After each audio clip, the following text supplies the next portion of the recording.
episode, the e-commerce lab by Ecomcy, the place with everything related to Amazon FBA private label and e-commerce. My name is Vincenzo Toscano, your host, founder and CEO of Ecomcy, and today we bring you another special guest. His name is Shane Parker, who is the founder and CEO of TraceFuse, which is one of the top services right now in the space when it comes to removing reviews that are negative. We know in the Amazon space, this has always been something so complex to navigate, to understand how to do, how to even do it in a compliant way. And I know a Shane company is all about that. And it's definitely a pleasure to have him today because I feel reviews are really king on Amazon. And if you have negative reviews, like it's really difficult to keep scaling your product and your brand. And we're going to be talking about what are some of the things that TraceFuse can do for you to mitigate those things. So, Shane, it's a pleasure to have you here on the show. How you doing, my friend? Doing awesome, man. Doing awesome. Yeah, I'm excited about being here, man. We've been planning this for a little while, and then finally, like I was saying earlier, the moon's aligned, and here we are. So I've been Yeah, I've been pumped about this making this happen, and here we are. So this is the moment. I'm excited. finally. Yeah, it's a pleasure. I know we both very busy guys, and as you say, sometimes it's tricky, but yeah, here we are. And I think, it's excited to have you on board because I think this is a topic that on my podcast we haven't really touched a lot because let's be honest, most people don't really know how to deal with negative reviews, and it's always been a topic that not a lot of people have experience on. And having you today, I think is gonna add a ton of value to my community and to the Amazon space because it's something that we both know negative reviews really can kill or make your business, and it's gonna be interesting to see how with your company we can navigate that. Now, before we jump into that, I know you are a serial entrepreneur and you have an interesting background. So I first want to learn more about who's Shane, how you jump into the e-commerce space, and how you basically got the idea of funding TraceFuse. Yeah. Yeah, man. I don't know how much time we have, but I have a pretty long background, man. But I'll try to keep it quick so we can talk about the things everybody wants to hear about is removing negative reviews on Amazon. But I really have been in the digital space for well, ever since it was the digital space. I've been doing Okay. digital marketing for a long time, building websites, SEO, search engine optimization. I actually used to teach at UCLA. I created the influencer Mhm. marketing curriculum there at UCLA. Wow. And I used to own a bar in Chico, California. I owned that for a few years. I built a real estate company up from 0 to 130 employees in less than 2 years, got an evaluation of 25 million. I don't know. Crazy. There's all kinds of stuff. I'm only telling you my successes. I've had plenty of failures too. I always love Yeah. it when people talk about all their successes. It wasn't all just uphill for me. There Yeah, was of course. a lot of ups and downs. But yeah, so I've been doing that for the longest time. Jumped in, looked at reviews for Amazon just because I had some clients that I was consulting in the e-commerce space. Obviously, there was some bleed over into Amazon. Started to Yeah. kind of look into the Amazon space, realized how big the opportunity was there, working with sellers there. Started doing some of that, and then really was asking, I always wanted to have some kind of a SaaS product or service. And Yeah. then all of a sudden we started talking to sellers and we're like, what's the biggest headache? What's the thing that's causing you to not be able to sleep at night? And, a lot of the sellers that we talked to, they were kind of over it. They're kind of like, there's just nothing we can do. I had a Mm. seller tell me one time, he's like, it's like having a rock in your sandal that you can't remove. Like you can still walk, right? You might bleed a Uh, little bit, but it's not going to make it so you can't walk. So he's like, we just kind of assumed there was nothing we can do. So I took that head on and said, all right, this is something that I'm going to figure out. And I'll be honest, as we all know, it's not an easy task. I thought it was going to be a lot easier. I'd yeah. invest some money, 6 months of time, we'd knock it out, we'd break the code. That's not what happened. We'll talk about that story. It was a lot longer, a lot more money. And by about year 3, I was looking around going, man, maybe I should have tried something Yeah. else. Maybe I should have done something else. So it's a long, long history of a lot of failures and where we've got today. To now, once again, as you said, we're 100% compliant with Amazon. Amazon loves what we do. And once again, some good stuff's happening there. So I'm sure we'll probably jump into that a little later in the podcast. Love it, man. Yeah, what a background, and yeah, it's actually nice that you mentioned that during your journey that you say it's not all rainbows when it comes to being an entrepreneur because I feel like sometimes when people especially hear this podcast and we bring so many successful people like you, we might assume that it's all like a walk on the park, but it's nice that you mentioned that it's ups and downs and it's part of the journey, and it's something that we need to make clear and be realistic to how the entrepreneur journey works like, right? Yeah, it's not easy. If somebody tells you it's easy, they're selling you a course or something. Yeah. That's what you got to be Yeah. careful of. They go, hey, this is easy, just take my course. Now, courses are great, right? I mean, it can help Yeah. you Yeah. with your learning curve, right? Accelerate your learning curve, but don't. If somebody's laying, half clothed on a Ferrari with a tiger, Yeah. be very careful. Just be very Be careful is what I'm careful. telling Be you. careful. Yeah. 100%. Now let's jump into the hot topic, which is negative reviews. I mean, as you mentioned, it's something that, yes, I agree with you. Sellers, we've been reaching a point that we know that dealing with Amazon is difficult, especially if it comes to removing a negative review. You get a lot of copy paste answers. There's not really a clear way of how to appeal it. There's not really a guideline of how to interact with them to make it basically a successful removal from a specific listing. So I want to basically use these things I just say about what is happening in the Amazon space and tell you, can you tell us a little bit about what are some of the things you guys are doing at TraceFuse to actually determine when it's actually worth fighting for a negative review or not? Because I guess that's the number one thing you guys have defined as a company, because if you go for all the negative reviews, you will go crazy, right? So tell me a little bit about how it works so people can understand. Yeah. Yeah, absolutely. So, yeah, the way that we do things is, we do initial demos for all clients, and so what we do is we grab their merchant IDs.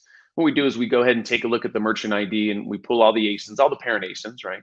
And Mm-hmm. then what we do is we take a look at those, and we kind of assess the 1, 2, and 3 stars. We go after all critical reviews, what Amazon calls critical reviews. Mm-hmm. Obviously, we highly encourage people to grab more 4 and 5 stars. I know that's a very basic statement, and we would hope that everybody would do that. But Yeah. the analogy I always use, it's kind of like a diet. It's like if you eat right and you go to the gym, you're going to lose weight and you're going to look better, right? If you just eat right, don't go to the gym, or if you just go to the gym and don't eat right, the process can still happen. It's not quite as fast. So I always tell people, hey, what are you doing to get more positive 4 and 5 star reviews, right? You should have some kind of a process there. A lot of great softwares out there. You can do that. And then on our side, what we're doing is we're knocking down the 1, 2, and 3 stars. And what we're doing there is we actually grab all of the reviews. So we collect those Mm-hmm. off of Amazon. We've been doing that for about 5 years. What we do is we grab all those reviews, and then what we do is we run them through our software. Our software is all AI-driven software, and we built it out. When we first started, it was very basic software. Now it's obviously a little more complex, or a lot more Yeah. complex, through the knowledge and stuff that we've learned through filing. But what it really looks at is the keywords from a high level view. Is we look at certain keywords. So if somebody cussed in a review or mentioned pricing, anything that's in violation of Amazon's terms of service, everything we do needs to be in violation of Amazon's terms of service. We don't go after ratings, right? We have to go after reviews. Mm. Ratings are, there's no way to violate anything with a rating, right? Unfortunately, right? What we look at is reviews. There needs to be something actually physically written. And then what we do is Mm-hmm. we run that through the software. And what it does, it kind of gives us, or does give us, a probability score.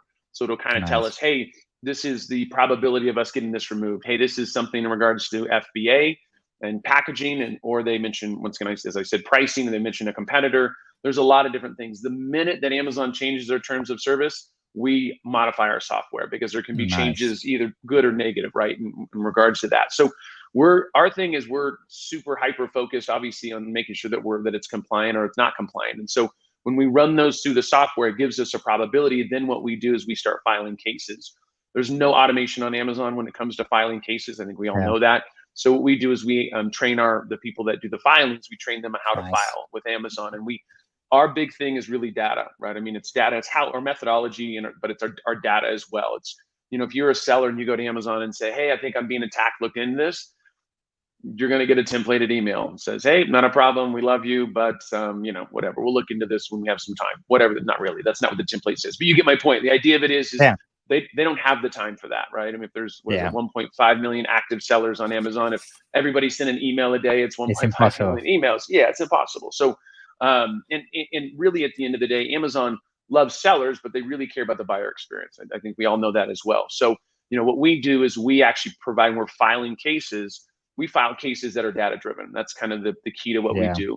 And we understand which departments will react to certain types of reviews. And we only know that because of failing thousands of times, where we got a Yeah. hot no for the first 3 years. And so now we've had nothing but phenomenal success. The other thing that's interesting with AI is that if Amazon changes a policy on the back end, we'll start to see our probability score go from a 95 to maybe an 82, which means Okay. I say the templates that we use, but we're constantly changing the messaging there, Yeah. because we have to test and see what gets Amazon to react to stuff. I mean, once again, Amazon's busy. And so we have to figure out how do we get in front of the right people and how do we get them to take a look at the data that we've sent to them, make an assessment, and either remove the review or maybe even the buyer's account. We'll kind of talk about the different strategies there. But it's, like I said, it's not easy. I think as sellers know, they just assume that there's nothing you can do. And it's just like part of doing business on Amazon. It's like, and when we start removing reviews, we started doing this, people were kind of like, are you sure this isn't Black Hat? And yeah, I'm like, no, you're doing it's not. something there. Yeah. Something funny. Yeah. Something like, are you sure? And I'm like, no, it's not Black Hat. It's 100% compliant. I wouldn't do anything, that would be against Amazon's terms of service. They're not somebody I want to go up against last time I checked, right? I want to make sure we're compliant with everything. So that's the thing, is now it's happening. We're in a crazy situation now where I get 7 to 10 leads a day, because what happens, as we know in the Amazon space, like, you have groups, right? Different groups, and they're all over the world. And when somebody in that group tries the one service, success, that's it. One success, and then all of a sudden they just tell everybody. And so now it's like, I've never been in a space where they just automatically spread the word for you. It's like the weirdest thing, because I'm used to like SEO and got to drive content, Google I got to do all ads, this Facebook stuff. ads, Google, everything. I've got to do it all, right? I got to be able to full force. And I'm looking back and going, man, I've got to focus on hiring and less focus on getting the word out, because people are naturally getting the word out for us. So it's been, like I said, I think it's been an absolute blessing. And once people know that we can really do, and their accounts aren't in jeopardy, or they're never, in any weird situation, like I said, some good things are happening, and we're only going, we're doing that nice little hockey stick growth that everybody's looking for. Love it. And something that I like about what you've been describing about your tool and the AI behind this, because I come from an engineering background as well, is the fact that you keep using feedback to readjust the probability of removing another review. Because I'm guessing maybe that's not the case here, that if you use a specific template, a specific procedure that's not successful, you keep adapting until you tailor the perfect way to get through and get it removed, right? So you're always testing basically the methodology. Yeah, I did want to tell you that I did stalk you a little bit. Congratulations on the Rolls Royce thing. When you first started out, buddy, that was nice. Not a bad company to work for last time I checked. But I know. the really, it's an interesting thing, feedback and understanding Amazon, because I joke around, but it is true that the only constant thing on Amazon is change, right? We have to understand that as sellers, like the minute that we think that everything is good and there's nothing changed, guess what? Just blink, and then all of a sudden something changes. And so we're used to that with Amazon. And once again, it's Amazon's changing policies, right? They're doing what's best for the consumer. And so we get that. So we have to make changes ourselves. And so, that's in our dashboard, that's in our software, there's a lot of different things that we change. But our thing is, we want to stay on top of it. We're using the feedback that we're getting to know what kind of decisions Amazon's making on the back end, because obviously we don't know that. But the data will tell us that, right? So if we have a huge set of data, the more reviews that we file and that we get removed, the better the information becomes for machine learning and AI. So that's what's interesting, is that in the beginning it was better and better and better. Now it's like, it's a beast, right? Now we've got this machine that we're looking at and going, man, this is awesome, because we can, the minute Amazon makes a change, we know it, because we're looking at the data and saying, hey, there's something funny going on here, right? Or there's a change that happened. And so we're making those assessments. We know there's always going to be change. And so we're constantly trying to stay ahead and saying, hey, we don't overuse, I say templates, but once again, the things that we use, I say templates, but they're constantly changing. So it's like the one that we used 2 weeks ago could be very different than one we use today. So that's the fun part. Yeah, that's actually important that you mentioned overuse, because I guess that might be a question people might have. Like, it's like, if you start using the template over and over for every single person, then you could potentially have an effect in the account integrity. But if you keep changing based on the policy and the feedback, that's not the case here, which is, I guess, one of the things most likely people ask you a lot when they want to onboard, right?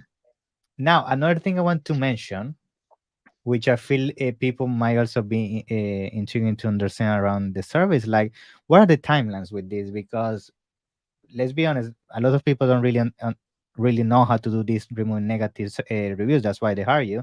But the timelines, like, do you have like a scale of like, this specific type of review, when people mention price, takes 1 week to remove? If people talk about competition, it takes 1 month. Is there like a scale you use for that? It's really random based on how Amazon reacts to your plan of action. It really, because you have to realize, like, it depends on obviously the category and how many cases have been filed. There's a lot of variables that we look at there. Usually we'll get an answer back within, potentially a few hours to a few days. Depends on the department. It Okay. depends on how many people are filing cases. Our goal really is, at the end of the day, is that we have a thing. Our three pillars are going to be our data that we talked about earlier. It's going to be our methodology, the different places that we file and what we've learned through filing with the wrong departments and the terminology and Mm-hmm. everything. And then really is perseverance. It's really going after Amazon. I say going after Amazon. It's just, if we don't get a Yeah, response, we send a second case. We of do course. a Yeah. third case. Once again, we're reminding them what they got going on. Amazon likes what we're doing because of the fact that we do the investigative work for them, right? We're not saying, hey, we don't send an emotional email. Oh my Mm. gosh, I'm being attacked. Look into this. Or, hey, Amazon, what's going on over there? You guys even working? We don't, nothing like that. We're They're saying, doing the work they should be doing in the first place, finding the exactly. the discrepancy. Exactly. We say, hey, listen, these are the issues. This is the reason why this is a sock puppet account or a fake buyer's Yeah. account. And what we do is we use data and statistics. So we say, statistically, what are the odds that these three buyers accounts all bought the same products from us and wrote the exact same reviews? They wrote, this Mm. is the worst product in the world with 3 Yes. exclamation marks. Well, for us, it's not, it's all data driven. So it's like, statistically, that's impossible, right? So Mm. what we're doing is we're building a case. So what we want Amazon to do is to be able to make a decision within minutes. We want them to be able Mm. to look at some stuff, click on a few links, look at a few things and go, you know what? There is definitely something funny going on here. And hey, we should take down these buyers' accounts. So that's what we want to do is we know Amazon has a set amount of time to respond. Yeah. If you're asking Amazon to do 5 hours of research for you, it's just not going to happen. They just don't have the time and bandwidth for that, Five right? So hours times millions of sellers. I mean, doesn't make yeah, sense. like they would have to hire everybody in the United States twice or something. So yeah, that's what we look at is like, how can they go and assess it, make a good decision within minutes time? That's always our goal. When we're filing, we're saying, hey, we want to have a lot of great information in there, make it very easy to read, very easy to make a decision, lead with data and then with probability and statistics and saying, what's the probability of this? And then at that point, that's why we have such a high success rate. Very good. And tell me a little bit about what is the interaction of the seller on this whole interaction between, in this case, the company, TraceFuse, and Amazon. Like, based on your experience, does would you require a lot of documentation sometimes from sellers to back up your cases, or most of the time with the data you already have and the understanding of the terms of condition, that's more than enough to fight most of the cases? Yeah. Yeah, we don't really need a lot of a lot of data or anything from the sellers, because a lot of times the sellers don't have the information that we need I anyways. see. We've already collected those reviews. So what we do is, I mean, it's easy. We want to keep it easy for the seller. They've got enough things to deal with when it comes to Amazon. So what we Mhm. look at there is, what we need to do is we create an email address. They give us, they give us access, and we get permissions just to file cases, and we file the cases. So they can see the cases that are being filed. Sometimes we also file with other departments as well, but mainly it's through Seller Central is who we're filing cases with. They can see those.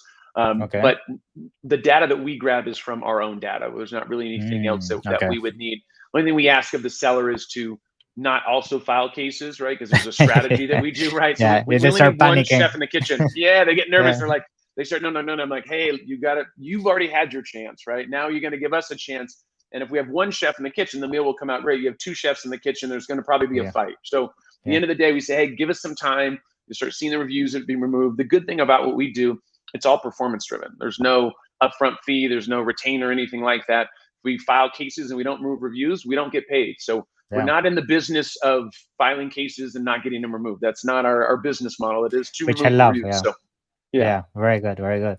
And now, I'm just trying to understand as well how frequently we should do this, because let's be honest, most people nowadays have some kind of negative reviews, right? And I just want to get your experience here in terms of what is the best plan of action. And what I mean by this is, will you say this is a kind of action we should do throughout your company on a monthly basis, or only when we get a lot of negative reviews? Like, what is usually the trends you see there? Like, now, when this is the moment I need to tackle my negative reviews, right? Because everybody has negative reviews. Like, when people should start taking action based on what you see with your clients and your experience. Yeah. Yeah, good question. So our clients, we have 2 types of clients. You're either proactive or reactive. That's really what Hmm. it comes down to. People that are saying, hey, I've got these reviews. I want to start knocking them down. I want to start getting the negative reviews down. I know it's going to help ESR. It's going to help me be more searchable. It'll help lower my PPC cost. So that usually the bigger sellers understand the value in that. Like, hey, listen, I just want to clean it up. Hmm. Other people, go from a 4.2 or a 4.3 to And the 4.2, and panic. they lose 30% of their sales, and they come to me and say, oh my God, please help us. What can you do? Can you remove the reviews? And we can, right? Depending on if there's violations against Amazon's terms of service, Yeah. which a high percentage of the time there is.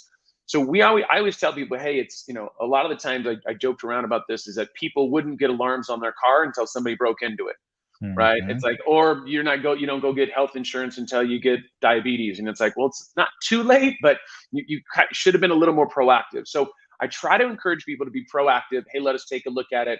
Our dashboard makes it very, very easy to add ASINs. So we have Nice. a lot of people during, right before Prime, a few weeks before Prime, or a month before Prime, they Cleaning. want to Yeah. start. Yeah, I want to clean Yeah. it up a little bit and get it to get it to that next step. So once again, try not to be reactive, because that's, our thing is to remove negative reviews, because we also have to figure out how many reviews it's going to take to get you back up. If you're at a 4.3 and Okay. you don't want to go to a 4.2, then you got to put a moat around the house, right? And Yeah, because of you never know course. what's going to happen. So what you got to do is start knocking down those negative reviews. We actually take in the dashboard, you'll see it, but we go out actually 4 decimal points. So if you're at a Mm. 4.2861, you'll kind of see when the reviews get removed and the positive reviews get added.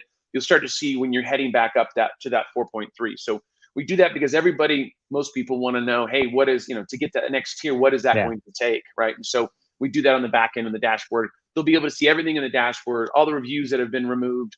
They, and they'll be able to see how many remove 1, 2s, and 3 stars. They'll actually see the reviews. You click on it, goes to a 404 page. So it's all very, very easy to see. We do invoicing on Fridays. So Fridays are a pretty fun day for us, and it's great for the clients too. That's when we see everybody go look at the So that's why dashboard. you They are go so see. happy today, right? I didn't want to bring it up, but Friday's a pretty good day. I'm pretty happy on Fridays. We slide into the weekend. I see invoicing going out. I see happy customers and happy sellers, and I couldn't be happier. That's awesome. That's awesome. Now, let me ask you something, and this is mainly because some people want to be educated in terms of what reviews are more difficult than others, and maybe you have some insights about this. It's like, are there some reviews that, regardless of doing the right methodology and everything, sometimes being transparent, like they are very difficult to remove, like certain specific type of reviews that maybe you can share just for people to understand, like which are have more realistic success rate to be removed compared to the typical ones you remove on a daily basis. Yeah. Yeah. Yeah. So with what we do, we're obviously, once again, needs to be in violation of Amazon's terms of service. Mhm. If we look at all kinds of reviews and it seems like maybe you just have a bad product, like we had Mm. a aggregator, I won't say who, that came to us and said, hey, we Yeah. want to remove these reviews. And we looked at them, and it was a toxic product. Wow. And Okay. so I just said, well, what do we got going on here? They're like, well, yeah, it is bad. Like the product is bad, but we've got like 30,000 Yeah. units we need to sell. And I'm like, okay, but Yeah. That's you're like putting the toxic product and you admit that it's not working. Like I was like, I'm sorry, guys, we can't work together. Like I'm yeah. not here to send toxic stuff out to Yeah. people. Like Yeah. it just didn't. For me, morals are important, right? It's not Yeah. always money driven. And so in that situation, you just have a bad product, right? And you're Yeah. just going to have to get rid of it, especially if it's toxic, right? So, Yeah. now I understand that people start off with a product and they, iterate and they change things, they do things, and now it's better. So we can go after those reviews, right? Because at that Mm. point, we've made the product better. We all started somewhere, right? And we've improved those things. What people have to realize is that they need to be in violation of Amazon's terms of service. But what's really interesting, and I touched on it earlier, is we also can go after buyers accounts. So what I mean by that is you Okay. can have a buyer's account that writes, I say legit reviews, I'm air quotes, so if anybody can just hear me, that are legit. But if we can prove that the buyer's accounts are fake, even if the reviews look legit, we can remove those buyer's accounts. So that's Oh. where we do like an Okay. escalation. And that's where I was Okay. saying earlier, where if you had like 3 accounts that only Doing the bought your same. Yeah. products, Yeah. yeah, and they wrote the Yeah. exact same reviews. It's usually a virtual assistant that got lazy, just copy and Yeah. pasted the reviews, right? And then guess what? For your competitors, guess what they do there? They buy the product and give them 5 stars. So we go and we take a look at that and say, okay, Amazon, like clearly something's going on here. We usually, our velocity of reviews or 1-star reviews is 1 a day. All of a sudden we're getting 10 in a day for the last 3 Mm. days. Like, what are we looking at here? And so we go in and say, once again, statistically, what is the probability of this happening? So a lot of the times if people see legit reviews and they're like, there's no way you can get those removed, sometimes we can look at buyers accounts. And if we can prove to Amazon that somebody's using that to attack you, then we can get those removed, even if they look legit, So it's pretty awesome. It's, once again, the methodology, and there's a lot of things that we Love do that it. are, Yeah. that are Mhm. pretty crazy that we've learned over the years. Just the knowledge of banging our heads on the wall and realizing that what wasn't going to work and figuring out what does work with Amazon. Great. Great. Now, so we can start conclude today's episode. I think the last thing I want to start asking you is like, are there any tips or maybe strategies you want to share with us in terms of what a seller should be on, maybe yeah, on a proactive basis to manage the reviews and basically keep the consistency of tackling these negative reviews? I know we briefly touched early of what the type of sellers usually come to you, but are there some kind of maybe strategy you would recommend on top of that to be able to navigate this even more efficiently? Yeah. Yeah. I mean, really what it comes down to is, Amazon, as much as you think Amazon works for you, they kind of don't, right? I mean, at the end of the day. So what you want to do is if you can figure out any data that backs up Mm-hmm. the thoughts that you've been attacked or that there was a review that was bad, once again, you can look at, maybe the buyer's account. There's a lot of different things you can look at, but you don't want to just assume Amazon's going to do the work that you tell Mm. them to do, right? At the end of the day, you want to have data. And so you want to Yeah. be able to say, hey, I feel like we're being attacked, and let me explain to you why I feel that. Let me show Mm. you some things that back up my case of us being, attacked. And so it doesn't need to be emotionally ridden, right? It needs to be is think about two adults talking to each other, right? You're not there to get into a fight. You're there to explain your situation, explain what you've got going on. But data is going to be the key, not being emotional, giving it to Amazon, and then perseverance. Don't expect for them to respond on the first case, right? Sometimes you have to file Mm. a second or a third one. There can be escalation emails. If you know how to do escalation emails with certain departments, that can work well. But once again, you have to have the data. You can't just waste people's time and send Yeah. escalation emails and be like, hey, there's something going on here, look into it. Really, Yeah. really figure out what you can do. There's a lot of great softwares that you can go and you can put pieces of the puzzle. You're going to have to be a little bit of a detective, right? If in the beginning you got to be able to figure out, okay, this is this, and how do I tie this into a case that Amazon can look at and go, okay, clearly there's something going on here. We should look into this. We should spend some time doing this because they want to obviously keep the platform clean and keep everybody in compliance with the TOS. Very good. Very good. I mean, yeah, I mean, so much knowledge today and so many insights. I'm pretty sure people are gonna find it so useful, especially even myself. Like, when we talk about negative reviews, it's like a Pandora box. People know it's there, but not a lot of people is willing to open it. And I love this episode because we are basically going depth. And yeah, it's been a pleasure, to have you on the show. I think to conclude, because I'm sure this is just the beginning for you with the company and trace views. Maybe just want to ask you, and I do this with all my guests, like, is there anything coming up in the future for the company in terms of new technology or something you wanna share in here? If not, that's totally fine. But I usually like to sneak peek before other people.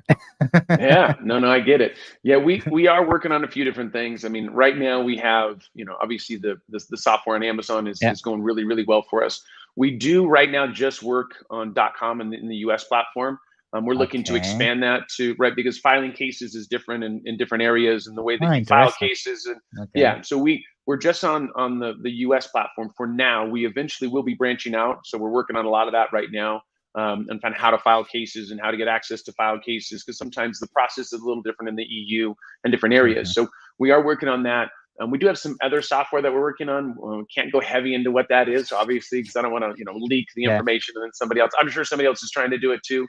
But we're, we're, Yeah. we're pretty good at this point with the engineers that we have on being able to take a Awesome. problem and being able to figure it out. So I'll have some maybe next time when you have me on the podcast, Yeah. maybe we'll Let have me some know exciting once news. you release it. Yeah. I Well, feature great. that here first. That's it. That's awesome. That'd be awesome.